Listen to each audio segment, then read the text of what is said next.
Our book today is Confessions of a Rogue Nuclear Regulator by Gregory B. Jaczko, former chairman of the U.S. Nuclear Regulatory Commission. I'm going to start with the last paragraph of Chapter 1, and then I'll start reading Chapter 2. In hindsight, the Fukushima incident revealed what has long been the sad truth about nuclear safety.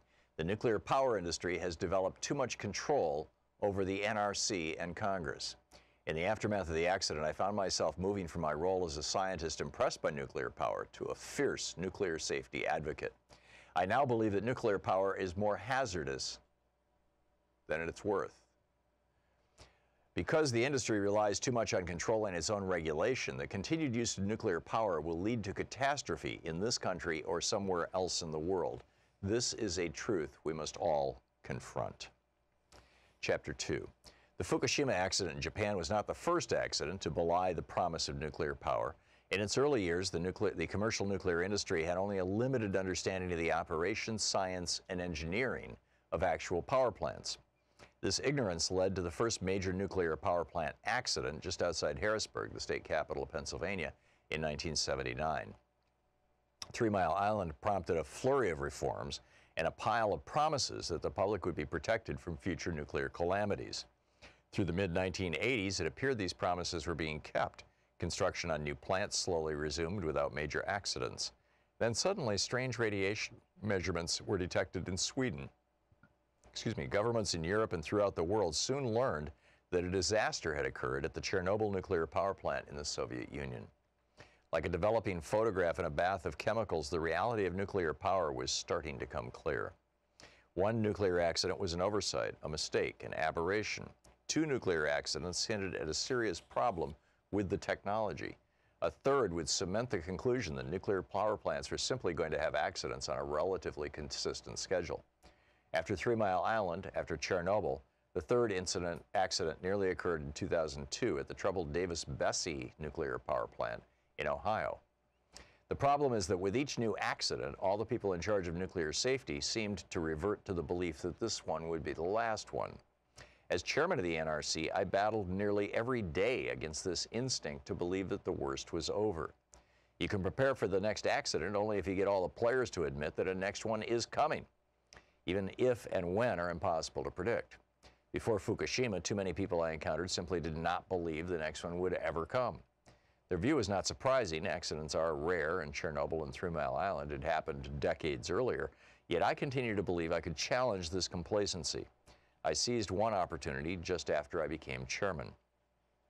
4 days before President Obama tapped me to lead the commission, I spoke at a conference organized by the North American Young Generation in Nuclear, an industry group of professionals entering the field as nuclear operators, designers of reactors, or academic experts in nuclear technology. As I looked out at the crowd, it dawned on me that many of these people had never lived through a nuclear power accident.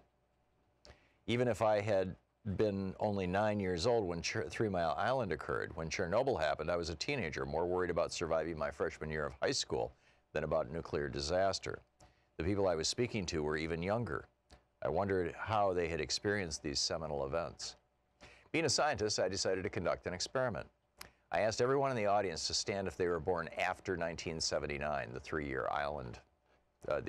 year of 3 Mile Island. Nearly everyone stood. After they sat down, I asked them to stand if they were born after 1986, the date of the Chernobyl accident. Once again, nearly everyone stood. These industry-defining accidents have become dry case studies taught in college classes. The next generation of American nuclear power professionals has never experienced the confusion of a nuclear accident as it is happening. And so it's essential that we remember and teach the lessons of 3 Mile Island and Chernobyl. For reviewing these accidents shows common themes of missed opportunity, human failings, and technological overconfidence. No amount of forgetting can change these simple facts. The March 1979 accident at the 3 Mile Island nuclear power plant in Pennsylvania seems almost like something out of a science fiction horror film. The cover of Time magazine captured the national mood of chaos, confusion, and fear. The emergency red phrase "nuclear nightmare" slashed across the dark black cooling towers of the plant. There was no live-streamed video, as there would be after the Fukushima accident, but the public could imagine the scene inside the reactor. Just 12 days before the accident, The China Syndrome, a feature film starring Jane Fonda and Michael Douglas as reporters who uncover a major incident in a nuclear plant, had been released. Perhaps the hundreds of journalists gathered outside Harrisburg believed they too would land such a story.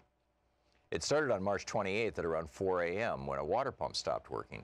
The failed pump affected the steam generators, large cylinders filled with many tiny metal tubes that help turn hot water from the nuclear engine into steam so that the turbines can generate electricity.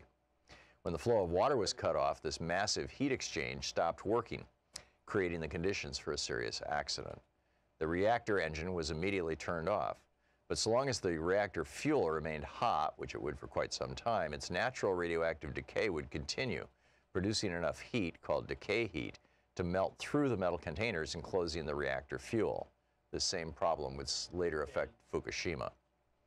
And then he goes through the whole process there. Confessions of a Rogue Nuclear Regulator by Gregory B. Jaczko.